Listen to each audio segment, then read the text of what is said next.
If you had the chance to be a hero, would you take it? Even if it meant putting yourself in harm's way? Tonight we have 3 stories.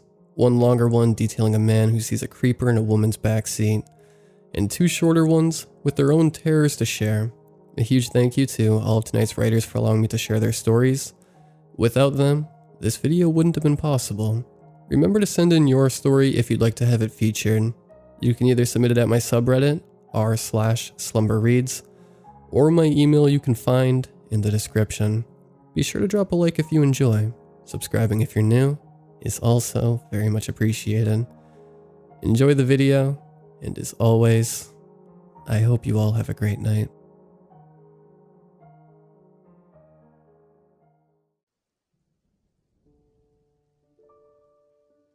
It was nearly midnight when I first saw her. There was only one 24-hour grocery store in my small hometown, and she looked as out of place as anyone could possibly be. Rather than wearing the old, faded denims that all the townspeople seem to prefer, she was dressed in a white, pressed blouse and an obviously expensive black, pencil skirt that reached to just above her knees. She stood out like a sore thumb. Unlike most of the working-class farmers in our area, she didn't dress plainly, nor did she look old before her time. Her smooth, creamy white skin and long blonde hair revealed a pampered lifestyle that none of the townsfolk here could possibly afford. She also had wide, innocent green eyes that seemed oblivious to the harsh realities of this world. And I was instantly smitten. We had both arrived at the mom and pop shop at the exact same time. Myself, I had come for some late-night microwave pizza and a few beers. And she, well, I could only wonder as to what had brought such a beautiful and sophisticated young woman to this small place, and at such a late hour. I froze in my steps when I noticed her. She swept by me with a shy smile and continued into the small establishment. I shook my head in an effort to clear my thoughts and followed her through the dimly lit entrance of the store. I made it quickly to the frozen food aisle to grab my pizza, and then moved on to the wider beer and liquor section of the market. I was pleasantly surprised to find the same woman also standing there, seemingly debating over 2 brands of red wine. She looked up at me as I approached and gave me another quick smile as she hastily returned 1 bottle to the shelf and turned to walk purposely toward the checkout line. I hurriedly picked up a 12-pack of my favorite brand and followed after her. Due to the late hour, there was only 1 checkout lane open, and I impatiently took note of the other shoppers standing in line. There was an old woman whom I instantly recognized as Dorothy Woodsworth at the front. She watched with an eagle's eyes the checker rang up her meager items, her fist tightly clenched over what looked to be a stack of painstakingly clipped coupons. Behind her was a rather disheveled and dirty-looking man in his late 30s. I didn't recognize him, but with his numerous piercings, tattoos, and a strong stench of alcohol and body odor, I was instantly on guard. The town had so few residents, and even fewer tourists, that I found it very odd to come across 2 strangers in the same night, especially at the same location. He must be a drifter, I decided, and a rather suspicious-looking one at that. Even more disconcerting than the man's appearance was the suspicious items that he was purchasing. I saw a box cutter, zip ties, garbage bags, and a large amount of duct tape crowded into his small shopping basket. I somehow doubted that a man like this was starting some late-night home improvement project. I instantly felt myself reacting as any young, hot-blooded male would. I puffed out my chest, flexed my muscles, and met his dark eyes in a "you don't scare me" kind of way. Behind the drifter, but in front of myself, stood her. The beautiful young woman that I had been ogling this entire trip. Much to my dismay, the dirty man's gaze also seemed to focus on the young woman. His tongue kept darting out to wet his dry, chapped lips as his eyes raked up and down her body in a clearly lustful way. I felt my protective instincts roar to life as I watched her uncomfortable gaze dart quickly from old Mrs. Woodsworth to the strange man and back again, as though seeking a safe place to land. I racked my brain for some form of conversation that would distract the girl from the man's inappropriate scrutiny and put her more at ease. "Hi there. Buying some wine, huh?" The words just fell out of my mouth, and I visibly winced as I stated the painfully obvious in a choked voice. The unkempt man snorted and gave me an amused and knowing look. I mean, yeah, I'm having a late night dinner with a friend, she calmly said with a relieved smile. Her voice was as soft and alluring as the rest of her, and I instantly felt my body start to relax. I couldn't help but hope that there was more than just gratitude behind that smile. Oh, dinner, that sounds nice, I replied awkwardly. Must be going on a date then, huh?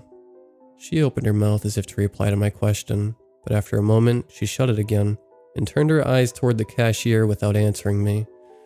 Too shy and embarrassed to press her further, I also turned my attention solely to the cashier and attempted to pretend that no one else existed. The young man, whom I vaguely recognized as the grandson of the owners, Timmy or Jimmy I think was his name, made quick, competent work of everyone's purchases, and before I knew it, I was all paid up and walking towards the store exit. The same mysterious woman walking only a short distance in front of me. Once I reached the parking lot, I watched as she quickly walked to a car a few spaces away, placed the wine in her trunk, and unlocked her car doors. I was already at my truck as I parked closer to the store than her, and was about to climb into the driver's seat when something came over me. A last-ditch attempt to catch the girl of my dreams, I suppose. Hey, I called out to her. My name is Sam, and I don't mean to bother you, but I would really like to know your name. And well, do you have a boyfriend or anything? The girl paused in her motion to open her door and raised one perfectly groomed eyebrow in answer to my question. Damn, that sounded awkward and far too needy to be anything even approaching casual. But then I always had been somewhat awkward around the ladies. I mean, well, do you? She smiled briefly, revealing a cute little dimple in her left cheek, and I felt my heart melt even more. I'm Mina, and no, I don't have anyone like that. But please just trust me when I say that you don't want to get involved with me. I am too much trouble. With that, she flicked back her long hair with a careless movement of her pale, perfectly manicured fingers and slid into the front seat of her luxury car. Following suit, I plopped down into the driver's seat of my beat-up pickup inside. Wow, smooth. I sarcastically taunted myself. I can't imagine why she didn't just fall into your lap after such a brilliant line like that. Punching my steering wheel in several frustrated movements, I gloomily watched her car back up and head towards the exit of the parking lot. It was then that I noticed the top of a head peeking out of her rear window, barely visible in the back seat of her car. Oh, wait, what the? I trailed off, and I quickly backed out of my parking space to follow her car towards the exit. It was only when I was directly behind her that I realized I recognized whose head I had seen peering at me from her rear windshield. The long, greasy hair together with the reflection of the store's lights glinting off his many piercings finally clued me into who this was, somehow. The same dirty man who was in line before us had slipped into the back of her car without her noticing. He quickly ducked back down below eye level until I could no longer see him. Meanwhile, she had switched on her turn signal indicating that she was going to turn left out of the parking lot. Even though my home was in the opposite direction, I too flipped on my left turn signal and prepared to follow her. I was concerned for her safety. Given the rough appearance of the man and the fact that he was obviously hiding out in her car, I knew he must have bad intentions. There was just no other explanation. I fought the urge to simply blare my horn at her, knowing that the man was quite possibly armed and able to cause her fatal injury if he knew that he had been discovered. Instead, I followed closely behind her as she slowly made her way through the streets of downtown and then turned off to a smaller, less brightly lit road. I considered then rejected several strategies that might get her out of her car without alerting the menacing stowaway in her back seat. Several nerve-wracking minutes passed as she navigated through town before finally turning into an all-night gas station, and my heart leapt. Thank God, this was my chance. I quickly turned in behind her and stopped at the pump adjacent to hers. At this time of night, I could see no other patrons, and only one scrawny teenage boy who seemed to be manning the register from inside the small building. There was really no one else in sight.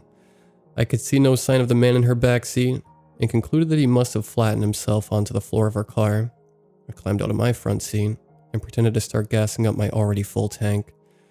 I tried to appear nonchalant as I knew I had to be smart about this. If I just ran over to her screaming, as my first instincts demanded, then I would likely just frighten her back into her car, then be back at square one. She got out of her vehicle and looked at me somewhat suspiciously as she began pumping her gas. I opened and closed my mouth several times, my mind racing to come up with a plan to get her away from her car. "You know, this place has great coffee," I began. "Could I buy you a quick cup?" She made an exasperated sound in the back of her throat before replying, "Boy, you just don't give up, do you?"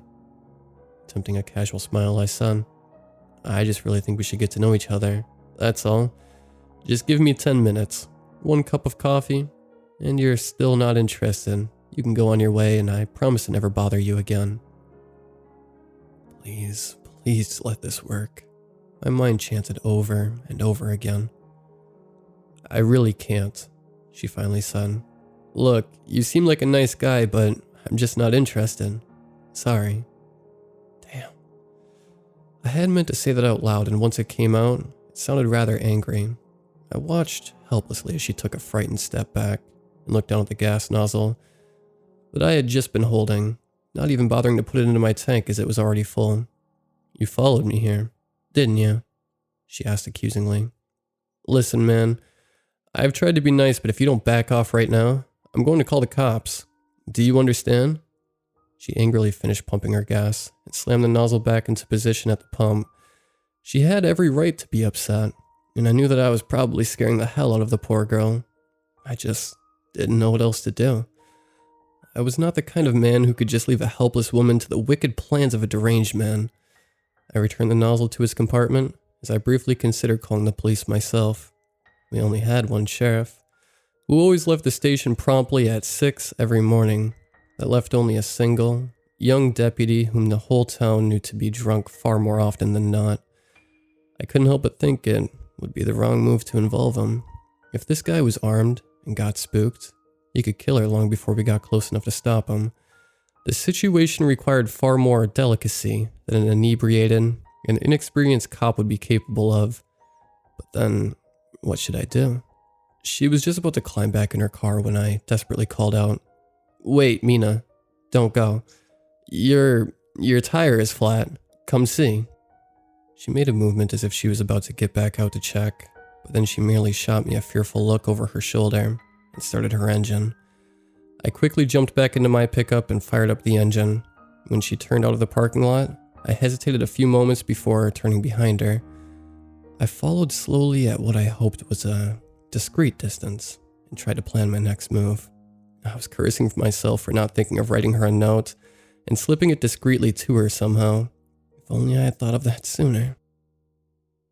She made several turns which led her out of the downtown area and eventually turned down what appeared to be a long dirt road. I had thought I knew every inch of this city, but I soon found myself in unfamiliar territory. I followed about 200 yards behind her, and the tall stalks of corn on either side of the narrow road caused eerie shadows to dance on my windshield. My heart and mind seemed to be in a competitive sprint, and I knew that the finish line lay somewhere at the end of this rural road. There was no other option. I would just keep my distance until she reached her destination, and then once she stopped, I would intervene when the man made his move. I was too far away to see into her vehicle now, but would still catch the occasional glimpse of what looked like a top silhouette of a head through her back window. I took a mental inventory of everything I had in my truck that could aid me. I had a cell phone with a flashlight, and thankfully also had an old shotgun that my dad had lent me for a hunting trip several weeks prior. I hated hunting. I was not a violent man and couldn't understand the thrill my friends seemed to get from taking down a defenseless animal. But there wasn't much to do in my hometown, and hunting had always been my buddy's favorite pastime. I was actually very thankful for that now. After driving through the darkness for what seemed an interminable amount of time, I suddenly realized that I could no longer see the black lights of Mina's car. I slowed my speed down to a crawl and scanned the area up ahead and to the sides, thinking that the man might have decided to force Mina to drive into the cornfields. I watched the road closely for any fresh tire tracks, but I saw nothing. After traveling the road for another couple of minutes, I pulled my truck over, removed the shotgun from the rack behind my seat, and cautiously climbed out. The sounds of night creatures and crickets was nearly deafening way out here, and the still, hot air began to coat every inch of my skin with slick sweat. I could see nothing around me, and was just about to give up to my crushing defeat to save Mina when I heard a loud, shrill cry. I quickly jumped in the direction of the scream, and it was only then that I noticed what looked to be a huge old barn roughly 300 yards behind me. How the hell did I miss that? I cursed myself as I jumped back into my truck, tossing the shotgun into the passenger seat, and somehow managing to only take out a few of the towering stalks of corn in my haste to get turned back around on the road. No longer concerned about stealth, I roared down the road as dirt and bits of rock hammered at my truck. Realizing that the situation had escalated far beyond my control, I quickly whipped out my cell phone and dialed the emergency police number. It rang 11 times and I was near to hanging up when a sleepy male voice came on the line. Emergency. What's your location? Came the familiar, slurred voice of the deputy. Damn. Why couldn't he have been sober? Just this once. As quickly as I could, I relayed the night's events, trying to speak in a clear, concise voice so that even a drunk hillbilly could comprehend the urgency of the situation. This had better not be a prank, the deputy said, after I had finished my explanation, suddenly sounding far more sober, kind of, with only a tiny hint of the slur still evident in his voice. I felt my hopes rise slightly. We've had a string of people go missing this week, and so far, there have been 0 real leads. If what you're saying is true, then this girl could be in very real danger. It's definitely not a prank, I quickly assured him. My name is Sam Larson, and I don't know the exact address, but I am in a large cornfield roughly 8 miles west of the Hillards farm. There's a huge barn or something in the center, and that's where I believe the woman is being held. I heard a scream a few minutes ago, but nothing else since, and I need to go in. I was abruptly cut off by several fast beeping noises on the line. Looking down at my phone, I realized that the phone was no longer getting a signal. In such a rural area, cell phones here were notoriously unreliable. I tried calling back, but it quickly became obvious that I had no service. Damn it, I yelled, and threw the phone onto the seat in frustration. I was on my own now. There was no time to try to move to a place with a better signal. The poor woman might already be dead at this point, and I needed to act now. I switched off my headlights and slowed the truck down to a slow crawl, and I approached the old barn. I could see Mina's expensive black car parked carelessly in front of the decrepit old building, both of its doors left wide open. Beyond that, there was no other sign of life. Quickly scooping up the shotgun and repocketing my cell phone, I opened the driver's side door and stealthily slid out of my truck. I was hypersensitive to the slightest noise, as I cautiously made my way towards the structure, peeking into the nearest, grime-smudged window. I could vaguely make out 2 people. One was seated in a chair and seemed to be struggling against some type of restraints. The other stood a few feet away, and it looked as though they held something large and threatening with both their hands. Both figures seemed to be arguing based on their hand movements, and the muffled shouts I could barely hear through the thick walls.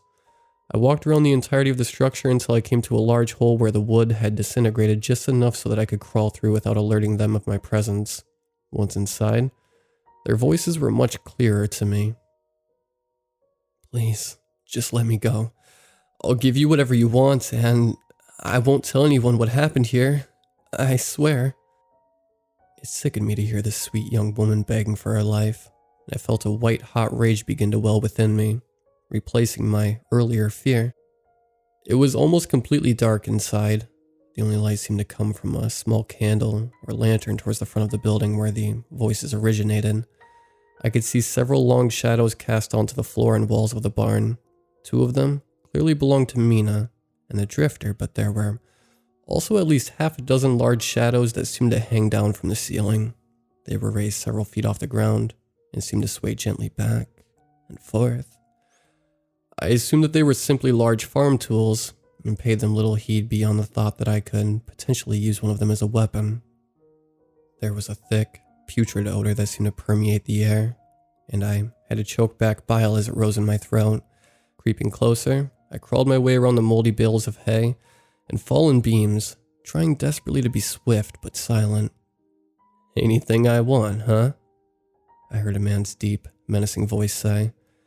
Well, that's a mighty tempting offer, but one I plan to take you up on. Of course, what I really want is you.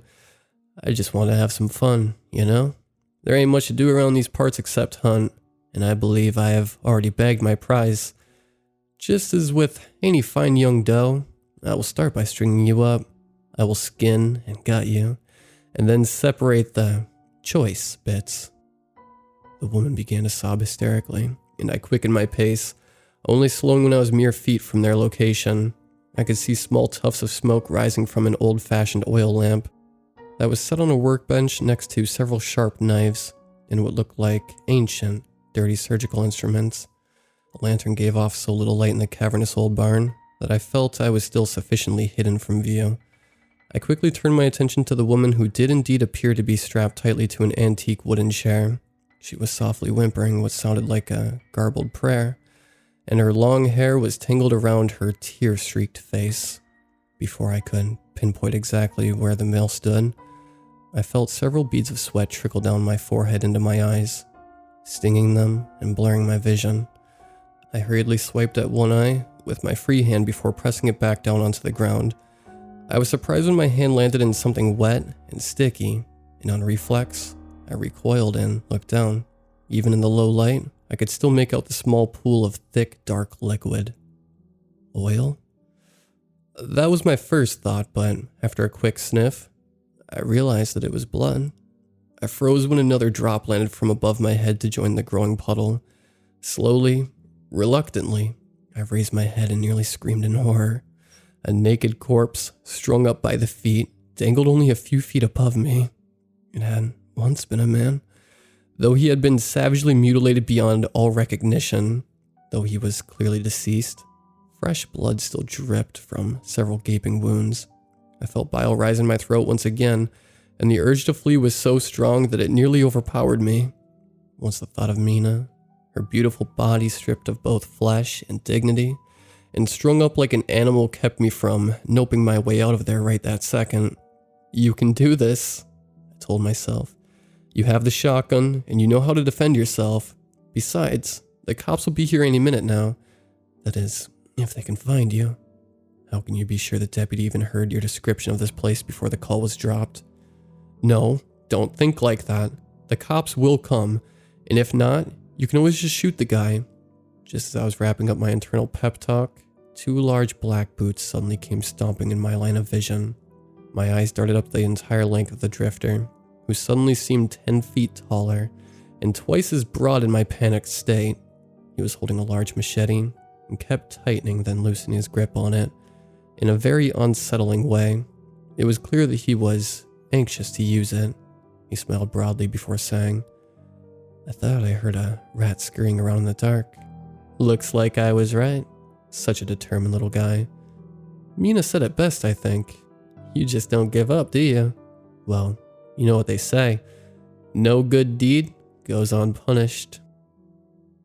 And you will be punished. That much I can promise you. That voice. It was Mina.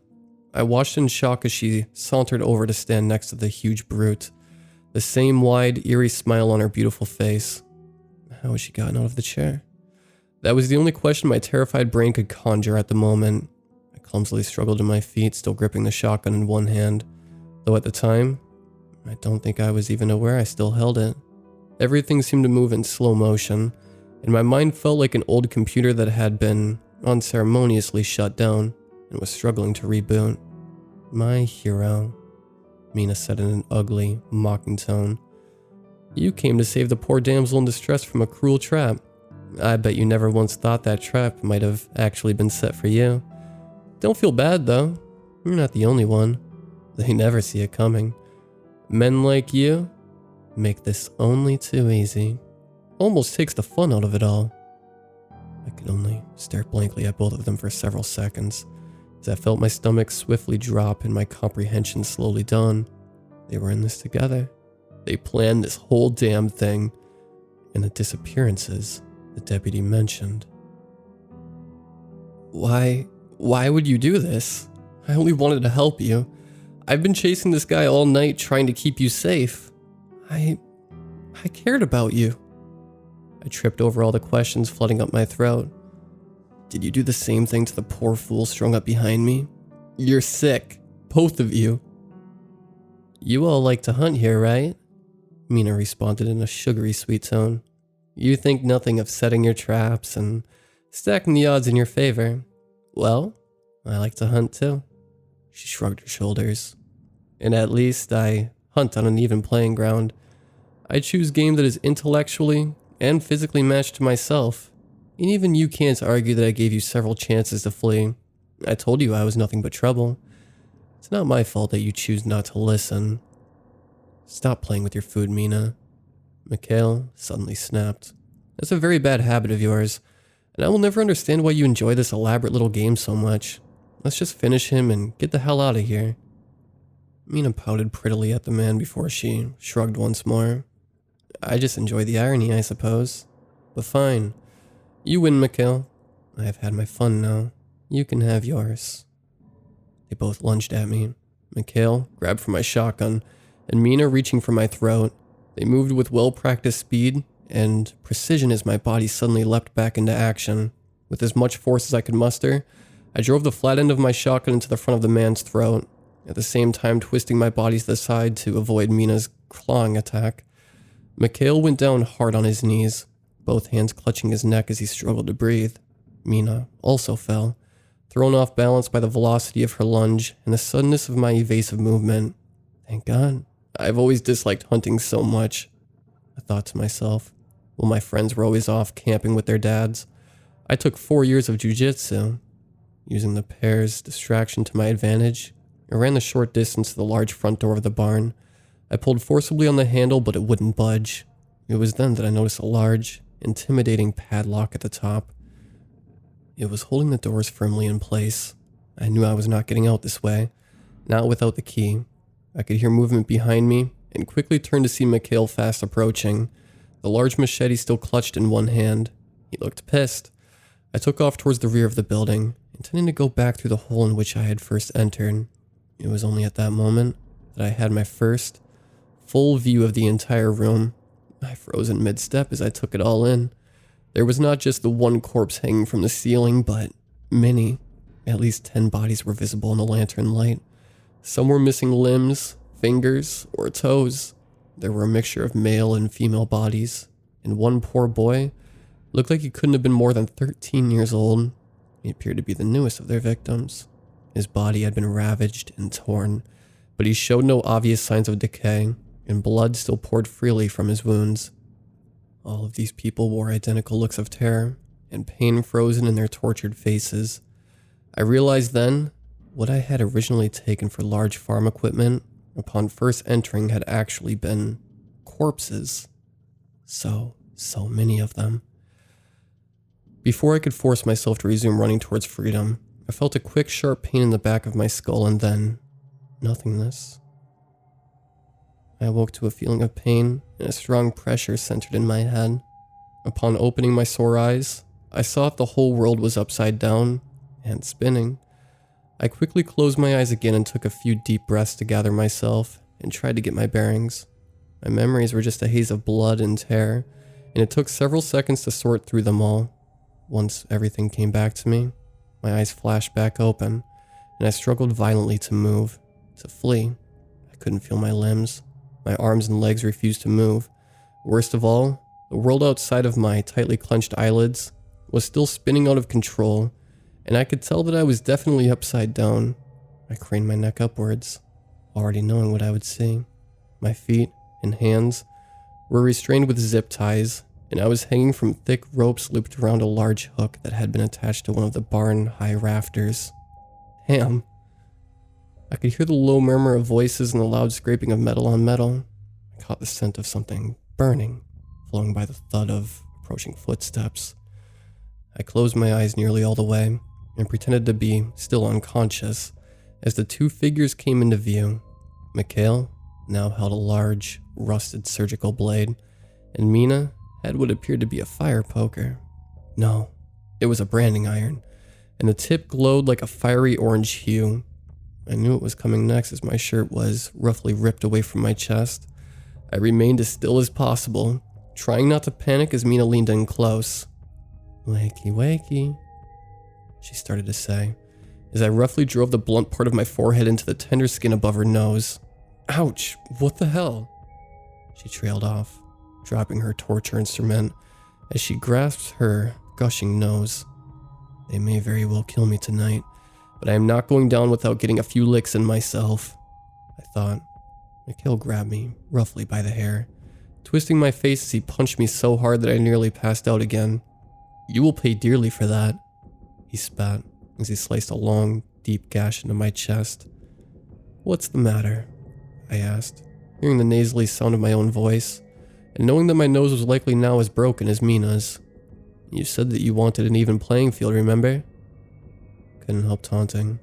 Maybe I hadn't made them angry enough they would just kill me quickly, and I wouldn't be subjected to hours of torture first.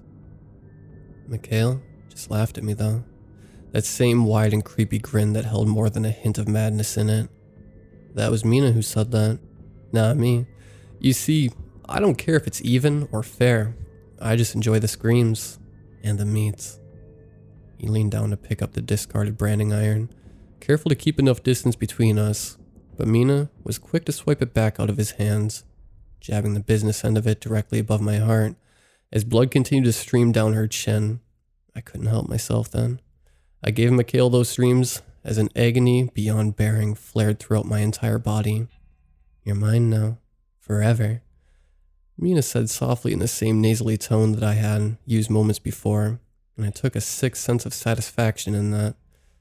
Definitely broken. I thought as the world started going dark again. I was quickly snapped back out of that welcoming darkness by a deluge of ice-cold water in my face. I opened my eyes sluggishly to find 4 identical Mikhails standing upside down before me, each holding the same blood-coated scalpel in his hands, and grinning maniacally. I blinked several times to clear my eyes of water, and the 4 images finally merged back to just one. Before I could brace myself, he plunged the instrument deep into my left thigh, and I could hear, more than feel, a wet squish as my flesh was ripped open several inches. I think my limbs must have lost more of their sensation due to the tightness of my bonds and the fact that all of the blood was rushing into my brain. Thank God for that tiny mercy. I knew then that I was going to die here tonight, and these 2 murderous psychopaths would then desecrate my corpse, just as they had done to so many others. They would be long gone before the deputy or anyone else ever found me. My overwrought mind was desperately looking for an escape, not a physical one. I knew that was impossible. All I wanted in that moment was to mentally slip from the reality of what was happening to me and find a warm, soft place to burrow into. Another long, deep cut was carved into my opposite thigh. For some reason then, I thought of my mother. She had died in a horrific car accident when I was only 9 years old. Her sudden death had devastated me back then. My father toiled long hours on our farm, and as a young child, she had been my whole world. Her name was Samantha, and I, their only child, had been named after her. Dad had never been the same after that. My mind vaguely registered it, as a serrated blade of some kind began to saw back and forth through the muscles and tendons that lay a foot below my groin. My father had started coming in later and later every night. I think he just couldn't handle stepping foot into a house that she no longer occupied. I felt Mina's hand lovingly stroke the side of my cheek, right before she again plunged the fiery iron against my neck. This time, though, I didn't scream. Instead, I put all of my energy into summoning back the images of my family. Eventually, my dad and I had fallen into a sad and lonely routine, both too immersed in our own grief to acknowledge or care about each other's pain. Over time, though, things started to get better, for me, at least. Mikhail's fist thudded painfully over and over against the sensitive flesh of my ribcage, and I heard him laugh jokingly about the need to tenderize the meat. I ignored his taunts and burrowed further inside of myself. My father's sister eventually came to live with us and help around the house. She was a kind and loving woman who gave me the maternal affection that I had so utterly craved. I also became good friends with a boy named Mike who lived down the road from me, and he, in turn, included me in his much larger circle of friends. I felt bone crunch, and then my ears picked up on a high-pitched laugh as it pierced sharply through the fog of my memories, and I struggled frantically to cocoon myself in them once more. I am ashamed to say, but I eventually began to forget my mother, piece by piece. First, it was her smile. She had this small gap in her front teeth, though it never detracted from the beauty of that smile. Then I had to really struggle to remember the deep, throaty laugh that she always bellowed out when something amused her. The sound had been so contagious and sincere that no matter how badly I was feeling that day, I always started laughing too. Last to go, I think, was her scent. She always smelled of the roses she had been so lovingly tended to, and the fresh, clean lather of the soap she used. All of those things and more came flooding back into my consciousness, and it was bittersweet. I missed her so much. I comforted myself with the knowledge that if there really was any type of an afterlife, I would be seeing her again soon. The sharp, agonizing sensation of my femur splitting in two pulled me roughly out of the past once again, and no matter how hard I tried, I just couldn't seem to go back under. I knew I was losing far too much blood to last much longer. The sick smell of iron and decay that had once permeated this hell slowly gave way to another far sweeter, and I inhaled deeply as I imagined the scent of my mother's roses now hung in the air. I resigned myself to my death, and even through my agony, I smiled. Ah, you like that, don't you? Well, then you're going to love what comes next. Mikhail's voice cut off abruptly as the sound of several male voices suddenly shouted at him to get down on the ground. Finally, Mikhail was no longer grinning as shock and fear quickly replaced his smug expression. I watched from outside of myself as he raised the bloody knife he held and began to run in the direction of the armed police officers, who had seemed to appear out of nowhere from the back of the barn. They were all standing behind where my body still hung from the rafters, and I should not have been able to see them, or what happened next. Mikhail shrieked a demented war cry as he lunged at the men, giving the officers no other choice but to fire on him. I watched his body jerked over and over from the barrage of countless bullets, and then he finally dropped to his knees before finally landing face down on the filthy mixture of fermented hay and old blood and viscera that coated the ground. Mina just stood there, seemingly frozen in shock, as the police swarmed the old barn. They ordered her down to the ground and she complied woodenly. She was quickly cuffed, but then one of the officers told her that everything was going to be okay now, and that she was not under arrest. They just needed to secure the crime scene. She shot me a quick, evil look over her shoulder, and then turned back to the cops and began sobbing and thanking the men for saving her from the evil man. They don't know she's involved, I thought to myself. I knew that I had lost a tremendous amount of blood at that point. The fact that I was watching all of this unfold from outside of myself struck a mortal terror into my soul. I knew that I was close to death, and I also understood that if I died here tonight, she would be free to go on killing. I was the only one at this point who knew the depth of her complicity in all these twisted murders. I had to keep fighting. For the first time that night, I prayed. I cried out with all of my being to a God that I wasn't even sure existed. At that moment, I slammed forcefully back inside myself. The first thing that hit me was the pain. It washed over my entire being like a tidal wave of misery, and for several moments, I couldn't even breathe. Then I began struggling and pulling at my restraints with a strength that I didn't know I possessed. I shouted out to the men, words that only sounded like panicked gibberish, even to my own ears. 3 of the police ran over to me, calling out for the paramedics as they urged me to stay calm. Help was on the way. Mina, I croaked. She and Mikhail. All of a sudden, I could feel the ties holding my limbs abruptly loosen as I was cut loose, and that tidal wave of pain became an ocean of fire as feelings surged back through my nerve endings. I could no longer speak as I was gently lowered to the ground by the men. The EMTs then swarmed over me, quickly attaching several electrodes and IVs to my battered body. It was a scene of organized chaos around me. I could hear the murmured voices and occasional retching of the officers as they took in the full scope of Mikhail and Mina's depravity. My ears dimly registered the distant peal of sirens, Mina's loud sobs, and my father's voice bellowing my name and demanding to be let in to see me. All of my strength left me then. My vision began to dim once again, and I could feel myself drifting away. Before I lost complete consciousness, however, I heard my name being called again. This time, though, it was gentle, a feminine whisper from a darkened corner of the room. All other sounds faded as I slowly turned my head towards the achingly familiar voice. There in the corner stood a woman in her early 30s. A sweet smile parted her lips, revealing a tiny, beloved gap in her front teeth. I stretched my fingers in her direction as the overwhelming aroma of flowers and fresh soap filled my nostrils. I woke in the hospital 3 days later. My father, an aunt, and the sheriff were all seated at my bedside. They both looked grim and exhausted, but smiled warmly at me.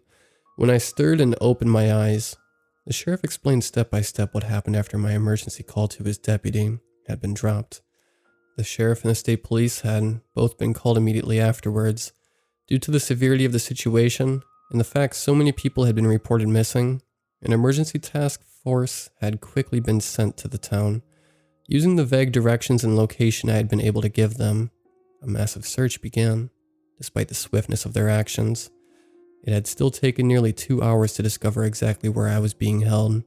By the time they finally found me, I had lost so much blood that the doctors and EMTs had serious doubts that I would survive. My only saving grace had been a tourniquet that Mikhail had applied to my thigh before hacking away at it. I knew why he had done that. He hadn't wanted me to die too quickly. He enjoyed every minute of his torture, and the sick bastard had wanted me to suffer. Knowing this, and everything else he had done, I was disappointed that he hadn't been the one to suffer more. His death had been far too swift and painless. I would learn many things over the next several days. Not all of it was welcome. Mina had fled the hospital before they discovered that she had not been a victim but a sadistic participant in the grisly murders. The police had pulled 11 corpses from the barn that night, though it was believed that she and Mikhail may have been responsible for over 80 similar torture deaths across the country over the last 7 years. As I had already feared, she had not been under suspicion that night, and was long gone before the police had started to collect the evidence that would later prove her involvement. Last I heard, the authorities are still searching for her. But there was also a bit of good news too. 2 victims came out of this alive, if not unscathed. Myself, and a 14-year-old boy who I later learned had been caught by the psychotic couple the night before this story took place. He was the son of a nearby farmer who had gone to the old barn to investigate the odd smells and screams that had been emanating from the abandoned building the previous week. Turns out, he was very much into the paranormal and had thought the structure to be haunted, and in a way, I suppose it was.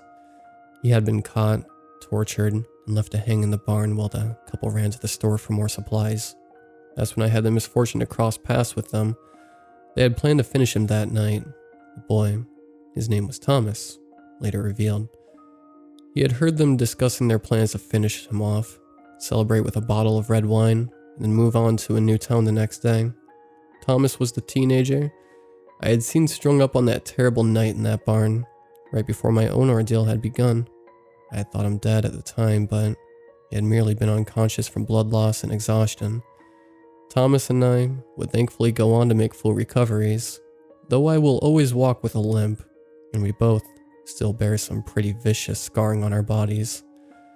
We were both just thankful to be alive, though. Thomas came to visit me in my hospital room 2 days after I awoke. He introduced himself, and he said he wanted to thank me for ultimately leading the police to his location. I didn't feel much like a hero, though. I had been so duped by Mina's pretty face and the idea that I could be her knight in shining armor that I had never considered that there could be anything more to the situation. Before leaving my room that morning, Thomas turned to me and asked in a very hesitant voice if I too had seen the lady in the white dress on the night of our rescue. I looked at him in confusion for a moment, having no idea whom he could possibly be referring to. Seeing my puzzled expression, he then added that she had been a pretty woman with dark hair and eyes like mine, as she had a small gap in her teeth, and she smelled of roses.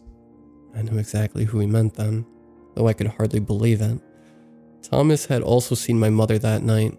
I had thought her to be merely a hallucination caused by trauma and too much blood loss, but the way Thomas described her, she must have really been there, in one form or another. After speaking with others who had been at the scene that night, no one else claimed to have seen her, not even my father. I can only assume that this was due to one of two things. Thomas and I had both been dying in that moment, and perhaps coming so close to death lessened the barrier between this life and the afterlife. Or maybe my mother had just sought to comfort two scared and traumatized boys. That sounded a lot like the woman I had known as a child. It has been 4 years since that horrific night, and I have tried desperately to put all of this behind me. I moved to the city shortly afterwards. The numerous cornfields, dirt roads, and old barns that surrounded my small town were just far too anxiety-inducing for me. I needed the bright lights and the busy crowds of a city just to be able to sleep. Even here, I find myself unable to quiet my mind enough to drift off most nights. I have become an insomniac, often spending many late hours at my computer surfing YouTube, creepypasta wikis, and Reddit. I think in some odd way, it relaxes me to read about creatures not of this world. Perhaps it distracts me from thoughts of the real monsters that roam this planet. And that is what has brought me to sharing this story with all of you. I have become aware of a certain urban legend about men who see a young woman, seemingly alone and unprotected late at night. You may have read some of these stories yourself, though the places and circumstances differ. The theme is always the same. These men notice a creepy guy lurking in the young woman's backseat, one whom she is seemingly unaware of. They go to great lengths trying to convince her to leave her car and go with them to safety, all without alerting the dangerous man hiding in her car. Sound familiar? Without fail, every time a story like this is posted, it ends up with the would-be savior being unable to convince the woman. In fact, she seems to think that the man trying to coax her from her car is the real threat, and ends up driving away from him in fear. The Good Samaritan ultimately walks away from the situation, feeling they have failed to save her, and is left haunted by the gruesome possibilities of the woman's fate. Now, perhaps many of these stories are fake, perhaps originating from my own experience and all the publicity that it attracted, but maybe, well, Mina still remains at large to this day. It stands to reason that she may have found a new partner, and that they both may still be out there somewhere, trolling for more hapless victims. I can't help but think I need to get this warning out there to all who may come across a similar experience. I am certainly not saying that you should never risk yourself to save an innocent. Valor and bravery are some of humanity's best qualities. I am simply cautioning you to do all in your power to ensure that the person you're trying to save really is innocent.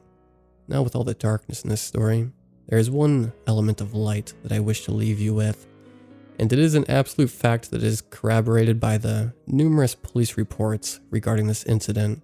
While the police were still searching for myself and Mina in the cornfields, they drove straight past that old barn without seeing it. It was so shrouded in darkness and overgrowth that, just like myself, they hadn't seen it from the road. It was only after driving several miles past it that a woman had called the emergency services line and directed them to go back and look specifically for the barn. The call only lasted a minute or two before the woman abruptly hung up, and the only information they had to go on concerning the caller's identity was her first name, Samantha, just like my mother. There will always be forces of evil at work in this world. That has always been, and always will be a sad fact of life. Though perhaps on that night of so much pain and darkness, there was also a strong force for good. I'm sure many of you will say that phone call to the police was simply a coincidence, and that my mother was long dead, and could not have possibly been the one to make it. As for myself, I have only one thing left to say. Thank you, Mom.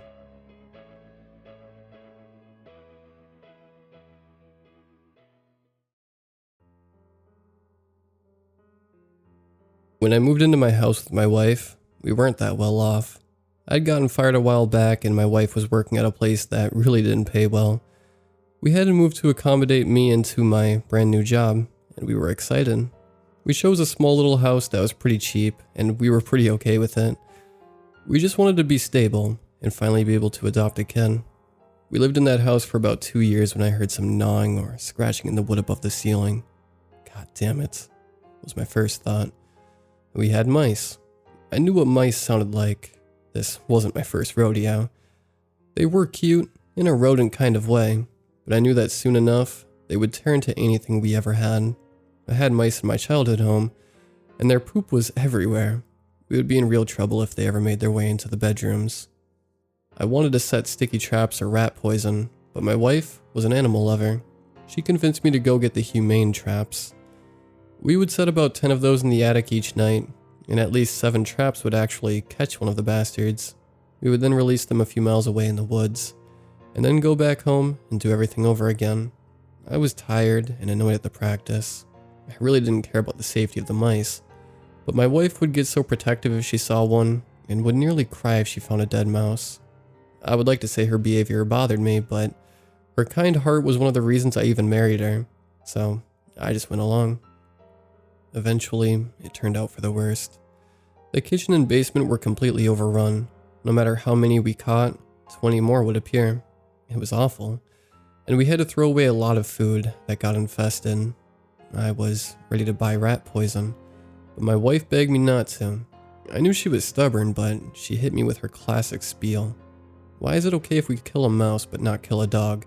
They're both living things. They didn't choose to create a problem for us.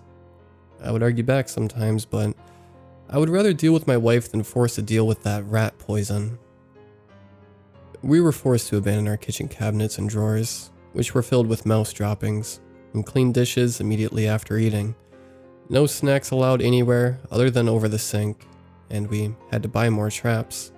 Finally, I had a talk with my wife and she hesitantly nodded and agreed with me that we needed to do something serious about these mice. We couldn't live like this, and we didn't have enough saved up to move somewhere new, nor hire an exterminator. I bought the poison, sticky traps, and a big jar of peanut butter, and left the poison and sticky traps in the back of my car. I don't know why, but I just had the thought, I'll put it in next week. I just grabbed the peanut butter and the rest of my groceries and headed inside for the night. The next day, I heard my wife scream bloody murder. I jumped up from bed, my hair and face a sleepy mess, and ran over to her. She was shrieking like a madman, and she pointed to something on the floor.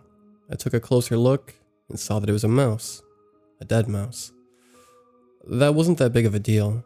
We saw dead mice quite often throughout the kitchen. What was strange was that it was half a mouse. Like it was bitten in half and the head part was the only thing left, and it was oozing blood.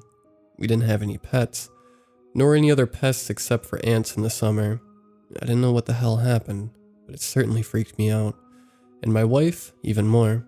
I had to console her, and we went out to eat to calm her nerves. She felt a lot better after that, and by the time we got in the car to go home, she was laughing again. But when we came home, we checked the traps that we usually set, and only about 3 mice were there. Huh, I thought, that's a lot less than usual. So I decided that maybe I could wait on the rat poison. Maybe there was some mouse disease that was going around. Dumb thinking on my part. But there were no other signs of raccoons or possums or wild cats. Nothing. I took a flashlight to the attic a few days after and saw nothing except a lot of gnawed wood. Was obviously my first reaction. But I was a little relieved that there weren't any other animal droppings other than those of the mice. I shrugged and decided to just continue on with my day. The dead mouse was really strange, but I guess I thought that mice were insanely clicky. Oh well. I can't really do anything about it, so I'll just go to sleep. A little thing about me, I'm a very light sleeper. I wake up at the littlest thing, and it's extremely annoying for me. So a few nights back, I woke up to a thudding sound, louder than any mouse I've ever heard. I furrowed my brows, and instinctively wrapped my arms tighter around my wife. Was it a possum or something? I heard they are also commonly found in attics. I stayed awake for another 5 minutes before I heard a low groan. It was like a human groaning, but it wasn't a groan in pain. It sounded very satisfied or victorious. I felt a cold sweat coming over me as the thudding and the moan grew louder, and the noise came right above my head. Something was in the attic. It was closer to me than I wanted it. Then, an ear-piercing screech. That was definitely a mouse. My wife spoke up and asked me what was happening. I told her to go back to sleep, and then we both heard another screech, then another. My wife was wide awake now, and she kicked off our covers, sitting up in shock. She grabbed me by my tank top involuntarily, and I sat up too. We both stared at the ceiling together, shaking nervously. A soft crunch, and then another, and another, like how a dog would quietly bite through a chicken bone. Silence. "What was that?" my wife asked, staring at me in horror. "Is it an animal?" "I don't know. It's probably a possum eating something it stole from the kitchen. Ignore it." I responded nonchalantly as I didn't want to set her off or anything. I tried to not show her that I was absolutely terrified out of my wits. That groan, that didn't belong to any animal I heard of, but it was too little to start a witch hunt over, so I reassured her it wasn't anything bad. We both went back to sleep, but I had a hard time drifting off. The next day, stupid me decided to check the attic again, maybe to clear my mind of fear. I don't know. I collapsed the attic stairs, went up, and turned on my flashlight again to take a look around. The lights immediately caught a fresh spot of blood on a wooden beam, and my heart picked up. It was clearly smeared by separate fingers, not splattered. I nearly fell off the stairs. Something with 5 long, distinct fingers had smeared blood on the wall. I don't know if I made a noise. I don't remember much except the piercing fear of finding that blood on the beam. Like that, a groan picked up, an excited one, and my gut told me to get out of there. I immediately went down the steps and closed up the attic, as very heavy thuds began making its way across the far side of the ceiling to where I was. Right below it, there was scratching and more groaning, but after 30 minutes, the thing gave up and trudged away. I was sweating bullets, and my legs collapsed under me. I was nauseous and my stomach dropped. I think I dropped my flashlight, but I didn't even notice. I was so scared. What the hell was that? Those thuds or footsteps were fast, really fast. If it was an animal, why did it come towards me? Why didn't it run away? I never went up into the attic ever again, and I didn't tell my wife until we were eating dinner. She paused and looked at me. "I love you, but I'm not in the mood for horror stories today," she said in a hushed tone, as if she was trying to convince herself that I was lying. I began, before I realized that she wouldn't believe me. I was putting everything out of proportion because I heard a few sounds. Those groans, those smears, those footsteps. That wasn't from a possum. I began looking up listings for apartments or houses over the next few days. I didn't want to be near that thing in the attic anymore. I didn't want my wife near it, and I definitely don't want any future kids even near the house, much less live in it. A few days after, my wife called me over to take a look at the traps in the kitchen and basement. They were all empty, and have been for the entire day. I shivered in my spot. Oh God, has that thing been making its way into my kitchen? It's getting closer. "Did you put that poison you bought in the attic?" my wife asked me, snapping me out of my stupor. "No, it's still in my car," I responded. She nodded before smiling brightly. "That means the mice are leaving. Isn't that great?" I nodded after a few seconds, before laughing nervously and putting my arm around her. I couldn't sleep that night. I didn't hear the mice gnawing or scratching, but I heard that thing growling angrily. I didn't hear it, nor did I hear the mice scream. I just heard it growl. If the mice are really leaving, or that thing ate them all up, wouldn't it find a new source of food? Bigger prey? It obviously doesn't fear us. I don't know what to do. I'm not sure if I can convince my wife to give up our savings and move to another place in time. I know we can't stay here, but I don't know how to live. I just pray to God each night that the mice will come back and let me live another day.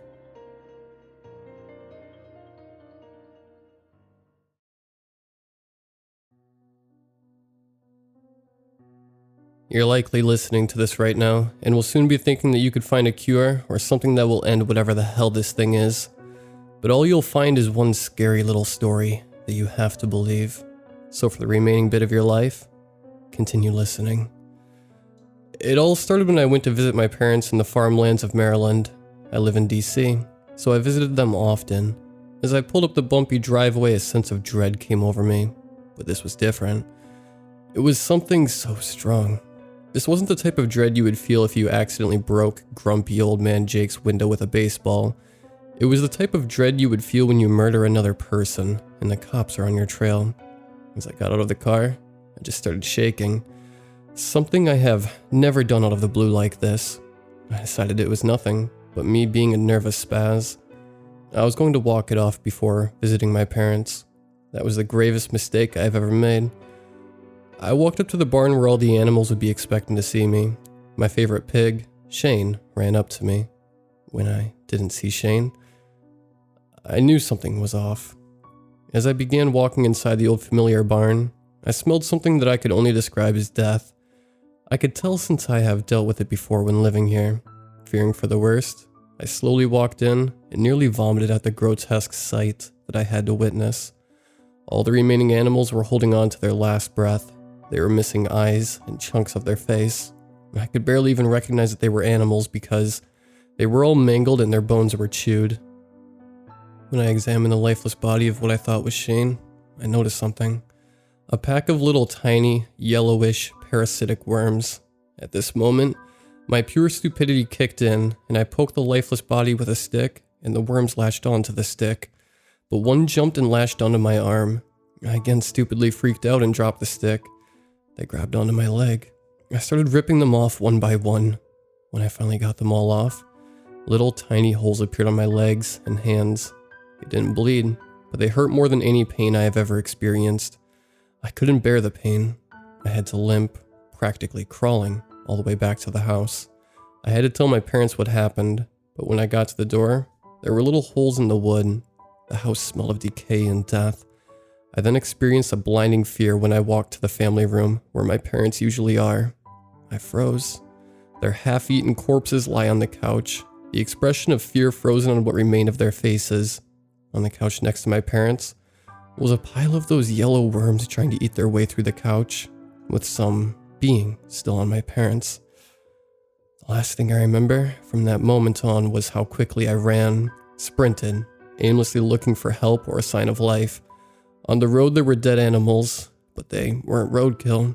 They were rotting and half devoured the same way as my parents and the animals on the farm were. People on the streets were also decaying and chewed up. I'm hiding now, writing this to you, hoping these things don't spread anymore. I don't know where they came from or what they are, but this might be your only hope. If everyone isn't dead, spread this story and save me. My hands and legs hurt. It feels like something is moving and squirming around in the holes. I'll update you, if I'm still alive, and if the pain will ever leave. Update. I feel them crawling up my veins. I don't know how I'm typing this. They're slowly corroding away my brain, and I feel them and see them emerging from my mangled hand. I don't think I